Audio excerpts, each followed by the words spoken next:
السلام علیکم، بو نیوز میں خوش آمدید۔ میں ہوں ماہروخ شہریار۔ ہم خبروں کی جانب بڑھیں گے۔ سب سے پہلے آپ کو بتائیں کہ پاکستان کے لیے IMF ایگزیکٹو بورڈ کا اجلاس 8 مئی کو طلب کر لیا گیا ہے۔ پاکستان کے لیے 1 ارب 21 کروڑ ڈالرز قرض کی اقساط کی منظوری کا امکان بتایا جا رہا ہے۔ پاکستان کا نام IMF ایگزیکٹو بورڈ کے شیڈول میں باضابطہ شامل ہے۔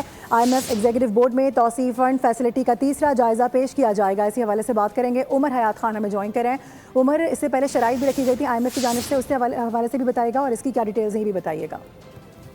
جی بالکل، جو پاکستان کے لیے IMF ایگزیکٹو بورڈ کا اجلاس ہے وہ 8 مئی کو طلب کیا گیا ہے۔ پاکستان کے لیے 1 ارب 21 کروڑ ڈالر قرض کی اقساط کی منظوری کا امکان ہے اور پاکستان کا نام جو ہے وہ IMF ایگزیکٹو بورڈ کے شیڈول میں باضابطہ شامل کر لیا گیا ہے۔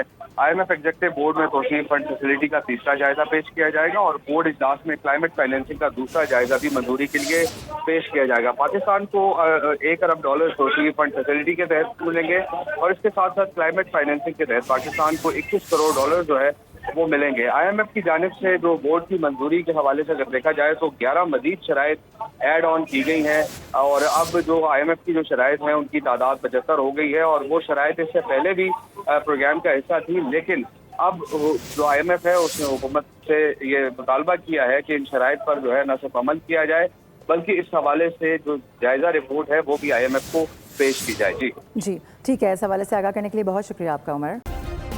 سبسکرائب کریں اور بیل دبائیں تاکہ کوئی خبر رہ نہ جائے۔